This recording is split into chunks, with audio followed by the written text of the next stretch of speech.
Você já ouviu falar no método da fogueira e da savana?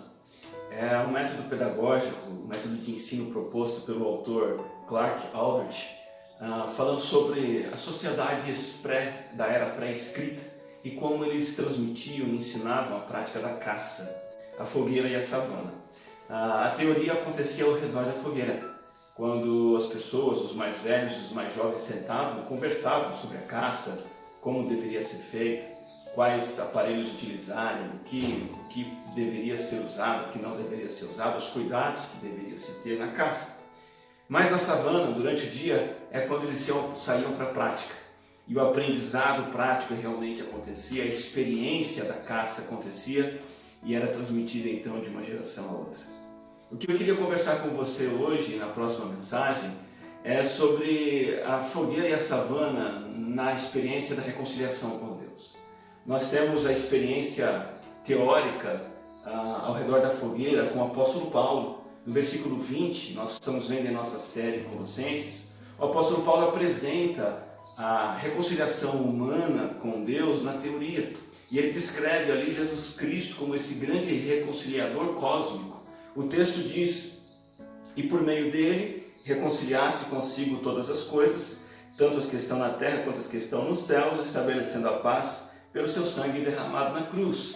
Isso Jesus fez. Jesus fez isso por todos, por todo o universo. Ele reconciliou consigo todas as coisas, ou reconciliou todas as coisas com o Pai através da sua obra na cruz. Mas agora o apóstolo Paulo avança e vai mostrar como essa experiência se torna real na minha vida, na sua vida, na vida da gente.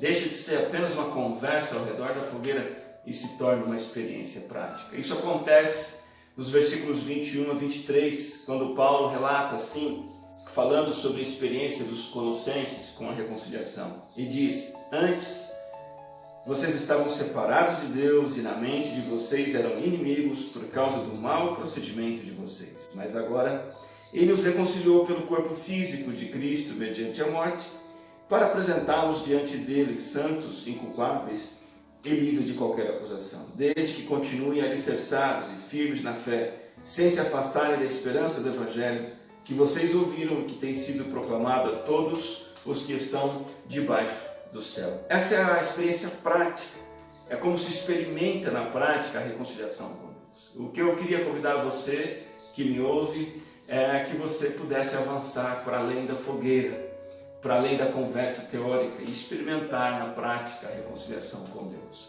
Como que isso acontece? Nós temos alguns passos aqui apresentados nesse texto. O primeiro passo é que você precisa tomar posse, em primeiro lugar, da necessidade que você tem de se reconciliar com Deus. É o que nós temos colocado aqui no versículo 21, quando Paulo diz: estamos separados de Deus e na mente somos inimigos por causa do mau procedimento.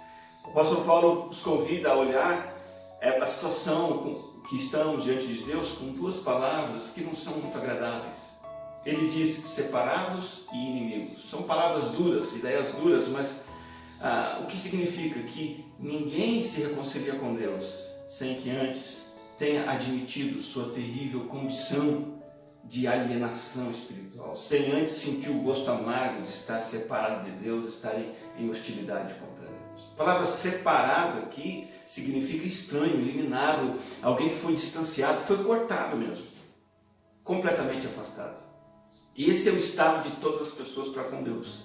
E é por isso que a reconciliação é necessária. E é por isso que, em primeiro lugar, é preciso admitir esta condição. Lá em Efésios, o apóstolo Paulo também diz no capítulo 2, naquela época, vocês estavam sem Cristo, separados da comunidade de Israel, sendo estrangeiros quanto às alianças da promessa, sem esperança, sem Deus no mundo, vocês estavam longe. Ele afirma 6 coisas para esclarecer essa necessidade que todas as pessoas têm de se reconciliarem com Deus. Outra palavra que Paulo usa aqui é a palavra inimigos. A palavra inimigo aqui significa alguém que odeia. Como que nós odiamos a Deus? Essa é uma colocação inadmissível para os nossos dias. Mas jamais eu odeio a Deus. Ninguém odeia a Deus. Mas no Evangelho de João nós temos uma luz e esclarecimento sobre este fato. Lá está escrito assim: este é o julgamento. A luz veio ao mundo, mas os homens amaram mais as trevas e não a luz, porque suas obras eram más. E aí o texto bíblico diz: quem pratica o mal odeia a luz e não se aproxima da luz, temendo que suas obras sejam manifestas. Portanto, temos aqui a explicação do que significa odiar a Deus, que é luz, odiar a luz. É quando eu pratico o mal, é quando eu não conheço e não obedeço os mandamentos do Senhor. O apóstolo Paulo, voltando a Colossenses, explica de onde vem essa prática, esse comportamento rebelde, esse comportamento de inimigo, esse comportamento de alguém que está separado de Deus. Vem de uma mentalidade corrompida. O texto nos disse isso. Inimigos a partir da mente de vocês. A palavra mindset é um termo muito utilizado hoje em dia e significa aquela predisposição psicológica para determinados pensamentos e padrões de comportamento. Então você tem que ter uma mentalidade de rico, você tem que ter uma mentalidade de uma pessoa famosa, você tem que ter uma mentalidade de alguém saudável, e com essa predisposição mental você consegue o que você deseja. Na verdade, o nosso mindset mesmo é corrompido. Nossa mentalidade é naturalmente considerar as obras malignas corretas e desprezar as boas obras que Deus quer que nós pratiquemos. E esse entendimento errado que produz comportamentos errados. Vou dar alguns exemplos para você desses mindsets de hoje em dia. Por exemplo, quantas ideologias acadêmicas, quantas ideias da cultura e da mentalidade popular hoje estão em contradição com a vontade de Deus. Recentemente estava dando aula para uma classe de ensino fundamental e uma garota de 14 anos deu a opinião dela sobre o aborto. E ela disse o seguinte: olha, professor, até 3 meses de gestação, o feto é apenas um grãozinho de feijão. É como se fosse um grão de feijão, não tem nada ético em tirá-lo dali, e na verdade nem é matá-lo, porque ele não tem uma vida humana. Nós sabemos que nos Estados Unidos o procedimento normal de toda grávida é ser submetida a um interrogatório inicial. Basicamente consiste no seguinte: você vai querer ter esse bebê? Você tem certeza que você quer esse bebê? Porque é natural abortar-se por aqueles lados. Nós estamos vivendo uma mentalidade social cada vez mais contrária ao padrão das Escrituras. Por exemplo, hoje é dito com frequência que o modelo conservador, entre aspas, de família, papai, mamãe e filhos, um homem, uma mulher e filhos, é coisa ultrapassada. Nós temos que aceitar que a família seja diversa, que ela seja também não só diversa, como tendo 2 homens, 2 mulheres, ou 3 pessoas, ou 4, como também aceitar que a família é flexível.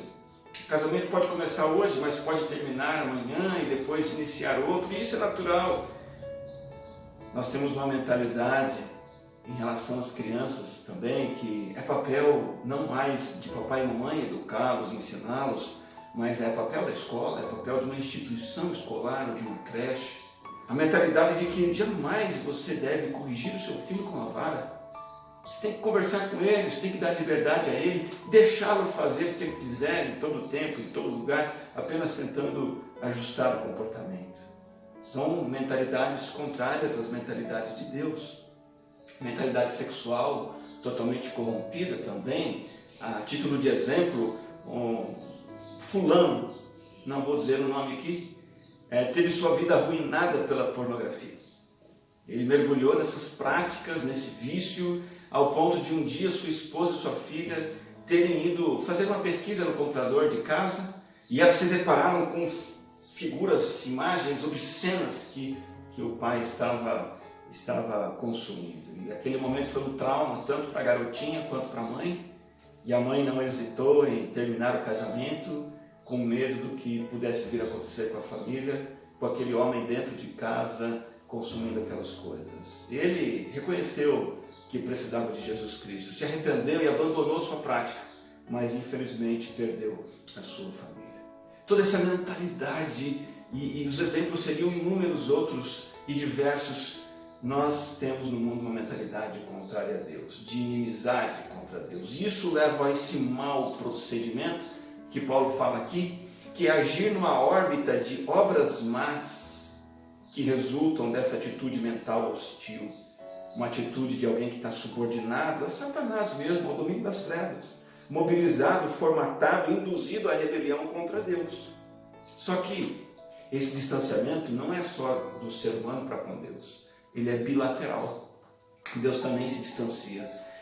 Salmo capítulo 5, versículo 5 diz assim: os arrogantes não são aceitos na tua presença, odeias todos os que praticam o mal.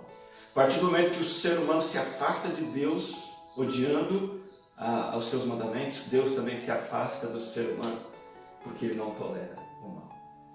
Veja, para que eu e você possamos nos reconciliar com Deus, o primeiro passo é esse: admitir nosso estado de perversão, alienação e distanciamento.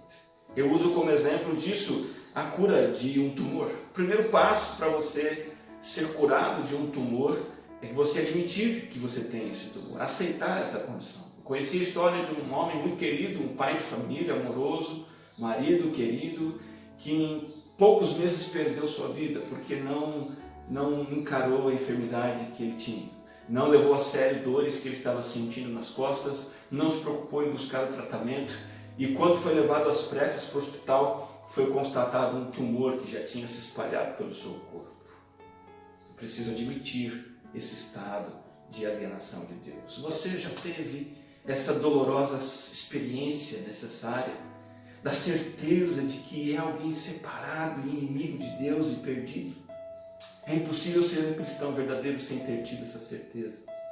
Saber que você um dia esteve nas trevas, mas que foi trazido para a luz. Esse é o primeiro passo para sair da fogueira e ir para a savana e experimentar a reconciliação com Deus. Quero falar com você agora sobre o segundo passo. Além de tomar posse da necessidade da reconciliação com os colossenses, você precisa tomar posse da fonte da reconciliação, como fizeram os colossenses. O versículo 22 diz assim: mas agora, antes vocês estavam separados, mas agora ele os reconciliou pelo corpo físico de Cristo mediante a morte. Provar pessoalmente dessa ação e intervenção poderosa de Deus que reverte essa amarga e miserável separação de Deus, esse estado de inimizade com Deus, a intervenção que muda isso tem um nome. Esse nome é Jesus Cristo. Não é o esforço por uma boa moralidade, não é o rigor religioso, não é a prática da caridade, não é a prática de mantras espirituais, não é escolher uma instituição religiosa certa. Não. A fonte da reconciliação se chama Jesus Cristo. É pela sua morte substitutiva, como diz o versículo 22 de Colossenses 1, mas agora ele os reconciliou pelo corpo físico de Cristo mediante a morte. Foi a morte de Jesus que apaziguou a justa ira de Deus contra o nosso pecado. Foi a morte de Cristo que mostrou o amor de Deus por nós pecadores. Deus o Pai deu o seu Filho para morrer em nosso lugar. Deixa eu falar para você de um homem do passado que teve uma conversão marcante e ele escreveu como foi a sua conversão.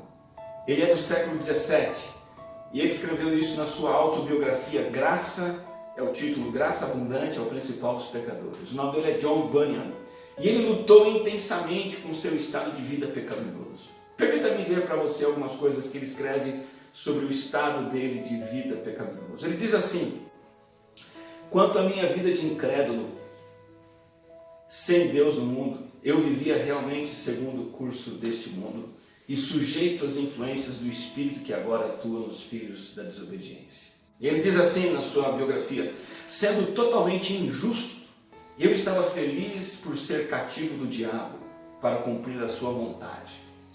Essa sugestão dominava de tal modo meu coração e exercia tal controle sobre a minha vida que, ele diz assim, embora eu fosse tão jovem, poucos se igualavam a mim em amaldiçoar, praguejar, falar palavrões, mentir e blasfemar o santo nome de Deus. De fato, cresci tão acostumado a essas coisas que elas se tornaram naturais para mim. Para minha vergonha, percebi que isso ofendia tanto a Deus, que mesmo em minha infância Deus me assustava e me apavorava com sonhos terríveis e me aterrorizava com visões horrendas. John Bunyan tinha profunda convicção do seu estado miserável de vida, pecador, afastado de Deus. Mas ele tomou posse de Jesus Cristo. De maneira muito linda, ele recebe Cristo como a fonte da sua reconciliação com Deus. E ele conta isso na sua autobiografia. E ele diz assim: um dia, enquanto passava pelo campo, essa sentença caiu sobre minha alma: tua justiça está no céu. Parece-me que com isso eu via com os olhos da minha alma Jesus Cristo à direita de Deus. Ali, afirmo, estava a minha justiça. Assim, onde quer que estivesse, o que estivesse fazendo, Deus não podia dizer de mim: falta-lhe minha justiça, pois esta estava bem em frente dele. Também vi, além disso, que não era a boa disposição do meu coração que tornou minha justiça melhor, nem ainda a sua má disposição que a tornou pior, pois minha justiça era o próprio Jesus Cristo. Fui liberto das minhas aflições e correntes, e agora pude também ir para casa, regozijando-me pela graça e o amor de Deus. John Bunyan conta na sua obra que depois dessa constatação, enquanto passeava pelo campo, em seguida a isso ele foi então batizado, foi admitido à igreja, onde se integrou e iniciou uma intensa vida cristã, se tornou um grande homem de Deus. Reconciliação é isso, é ter essa mesma experiência de John Bunyan e também dos Colossenses, é passar da fogueira para a savana. Eu queria convidar você, a próxima mensagem, próxima semana, ouvir mais 2 passos que nós precisamos dar para experimentar a reconciliação. Mas hoje eu quero que você avalie na sua própria vida se você já experimentou tomar posse da necessidade da reconciliação. Encarar a sua própria miséria diante de Deus, admiti-la, confessá-la. E tomar posse da fonte da reconciliação, que é Jesus Cristo como seu substituto, seu advogado, seu defensor, aquele que pagou o preço pelos seus pecados na cruz. Me permita terminar com uma história breve e orar com você. Conta essa história de uma mulher que ficou viúva, seu marido deixou uma grande propriedade, mas ela precisava tramitar esse processo na justiça para tomar posse dessa herança. Um advogado amigo do seu ex-marido, falecido marido, ofereceu-se para cuidar do seu caso, do recebimento da herança, mas ela foi postergando, foi adiando essa situação, talvez achando que não teria problemas maiores. Até que quando chegou próximo de perder tudo aquilo que ela poderia ter direito, ela então procurou aquele advogado, aceitando a sua oferta e os seus serviços. O advogado olhou para ela e disse: minha senhora, sinto muito. Agora eu não posso mais ajudá-la nesse caso, porque eu fui promovido de advogado a juiz. Portanto, não posso mais ajudá-la a receber esta herança. E ela então perdeu tudo aquilo que o seu marido tinha deixado para ela. Tomar posse da nossa relação com Deus significa, enquanto é tempo, reconhecer essa necessidade de reconciliação e receber a Jesus Cristo como advogado da nossa alma, que quita a nossa dívida, que morre pelos nossos pecados, restaura a nossa comunhão com Deus. Você precisa passar a experimentar a reconciliação e não apenas saber o que ela significa. Nesse sentido, vamos orar, vamos falar com o Senhor.